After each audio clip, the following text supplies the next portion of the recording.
தென்காசி மாவட்ட புதிய எஸ்பியாக வி.ஆர். சீனிவாசன் பதவியேற்றுக் கொண்டிருக்கிறார். அண்மை செய்தியாக பார்த்து வருகிறோம்.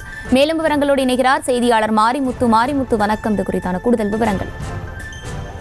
நிச்சயமாக தென்காசி மாவட்டத்தின் 5வது காவல் கண்காணிப்பாளராக வி.ஆர். சீனிவாசன் இன்று பதவியேற்றுக் கொண்டார். திருநெல்வேலி மாவட்டத்தில் இருந்து தென்காசி புதிய மாவட்டமாக உருவாகி 5 ஆண்டுகள் நிறைவடைந்தன.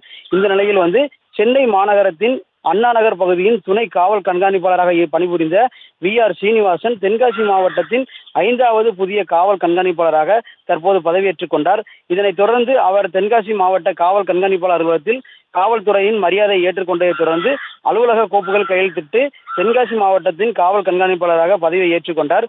புதிய காவல் கண்காணிப்பாளர் வி.ஆர். சீனிவாசன் அவர்களுக்கு தென்காசி துணை காவல் கண்காணிப்பாளர்கள், காவல் ஆய்வாளர்கள் ஆகியோர் நேரில் சந்தித்து வாழ்த்துக்கள் தெரிவித்து வருகின்றனர்.